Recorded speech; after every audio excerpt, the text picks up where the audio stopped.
সবাইকে জানাই fresh good morning. আমার দিনের শুরুটা হয় আমার ছেলেকে দিয়ে এবং দিনের শেষটা হয় আমার ছেলেকে দিয়ে। তো এখানে আমি দেখতে পাচ্ছ ওকে ওয়ার্ম ওয়াটার, অ্যাকচুয়ালি আমি ওকে সকালবেলা উঠে জাস্ট হালকা ওয়ার্ম ওয়াটার দিই যাতে ওর ডাইজেস্টটা অ্যাক্টিভেট হয়, সারা দিনের জন্য যেন অ্যাক্টিভেট থাকে। আর তারপরে আমি ওকে স্কুলের জন্য প্রিপেয়ার করছি। তার আগে আমি ওকে ব্রেকফাস্ট করিয়ে দিচ্ছি, আর ব্রেকফাস্টের করানোর পরে ওকে রেডি করে আমি স্কুলে দিয়ে আসবো।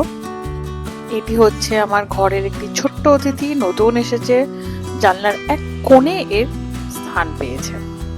আর এখানে আমিও নিজেকে রেডি করে নিচ্ছি যাতে একসাথে দুজনে বেরিয়ে পড়তে পারি। ওকে স্কুলে দিয়ে আমি আমার অফিসে বেরিয়ে যাব। তো এখানে একটা হালকা জাস্ট একটা বিবি ক্রিম লাগিয়ে নিচ্ছি, তার সাথে একটা সানস্ক্রিন পাউডার। তোমরা সবাই দেখেছো আমি ম্যাক্সিমাম এটাই ইউজ করি, কারণ এটা আমার খুব ফেভারিট একটা কম্প্যাক্ট, যেটা আমার সানস্ক্রিন হিসাবেও কাজ করছে এবং আমার ডেলি ডের কম্প্যাক্ট হিসাবেও কাজ করছে। তো এটা আমার ফুল লুক, তোমরা জানিও কেমন লাগছে। তোমরা বারে বারে দেখতে পাও আমার এই কর্নারটা অ্যাকচুয়ালি ভীষণই প্রিয়, তাই আমার প্রত্যেকটা ভিডিওতে আমি বারবার ওই আমার পছন্দের যে কর্নারটা, যেখানে আমি দিনের শেষে এসে খুব শান্তি পাই, দিনের শুরুতে খুব শান্তি পাই, সেই জায়গাটা আমি তোমাদের সাথে শেয়ার করি। আজকে আমি যাচ্ছিলাম যখন অফিসে, তখন দেখলাম বেশ আকাশটা না একটু অন্য রকমের ছিল, আমার খুব ভালো লাগলো। তো সেখানে আমি তোমাদের সাথে শেয়ার করলাম।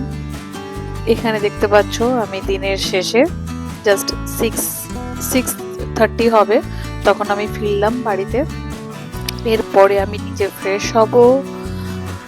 এই যে আবার আমার সেই জায়গাটা, এখন আমি যাব নিজে ফ্রেশ হতে। ফ্রেশ হয়ে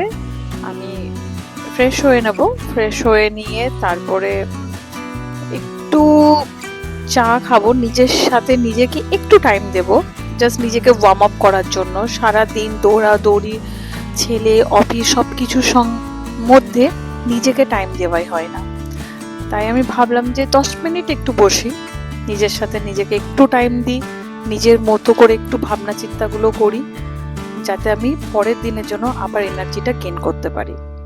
তো এখানে আমি আবার বেরিয়ে যাচ্ছি 7:30টার সময় ওকে আনতে কোচিং সেন্টার থেকে। আর এই দেখো ওকে আমি নিয়েও চলে এসেছি কোচিং সেন্টার থেকে। এসেই ওর 1000টা কোশ্চেন শুরু হয়ে গেছে, মা কোচিং এটা হয়েছিল, মা স্কুলে এটা হয়েছিল। তো এটা তাহলে চলো আজকের মতো টাটা, আবার দেখা।